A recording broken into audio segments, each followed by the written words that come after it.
আরে এটা কি সিংহ এখানে দাঁড়িয়ে আছে আর সিংহর উপরে একটা সাপ চড়ে আসে, এটা কেন? আরে সিংহ মশাই, আপনার উপরে কেন একটা সাপ চড়ে আসে? আরে ঠিক আছে, তাহলে তোমাকে আমি পুরো গল্পটা বলতেছি, শোনো তাহলে। একটি গাছের উপরে আগুন ধরেছে, তখন আমাকে একটা সাপ ডাকতেছে এবং ডেকে আমাকে বলে যে তাড়াতাড়ি আমাকে তোমার পিঠের উপর নাও, না হলে আমাকে আটকানো যাবে না, আমি মারা যাবো এখান থেকে। তখন আমি বনের রাজা হওয়া সত্ত্বেও অনেক দয়া দেখাই, এর কারণে আমি তাকে বলি ঠিক আছে আমার ঘাড়ের উপরে ওঠো।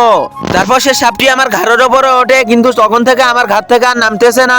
আগে আমি নামানোর অনেক চেষ্টা করেছি, কিন্তু সে একটা কথাই বলতেছে, সে আমাকে কামড় দেবে। আরে সাপ, দয়া করে আমাকে কাটিস না, আমি তোর সব কথাই শুনতেছি, ঠিক আছে আমাকে ঘাড়ে নিয়ে থাকো। আরে আমি তো তোর ঘাট থেকে নামবো যখন তোকে কামড় দিয়েই নামবো। আরে হ্যাঁ হ্যাঁ, এটা আবার কি হলো? আরে তার মানে এটাই কে? আরে সাপ ভাইয়া, কিভাবে আগুনটি ধরেছিল একবার তুমি আরেকবার দেখাও, তাহলে আমি বুঝতে পারবো কিভাবে হয়েছে। ঠিক আছে, আমি এখনই দেখাচ্ছি। আমি প্রথমে এই গাছে উঠে নেই, এই তো আগুন ধরে গিয়েছে। আরে বাপরে, তাড়াতাড়ি আমাকে বাঁচাও। আরে না, কখনোই তোকে আজকে আমি বাঁচাবো না। আরে সিংহ, এটা কি তুই আজকে আমাকে বোকা বানালি? আরে হ্যাঁ, তোকে তো বোকা বানাবোই, কারণ তুই আমার ঘাড়ের উপরে উঠেছিলি আর তুই আমাকে কামড় দিতে চেয়েছিলি। এখন বোঝ মজা কিভাবে দিন যায়। আরে দয়া করে আমাকে বাঁচাও, আমি আর কখনো এরকম করবো না।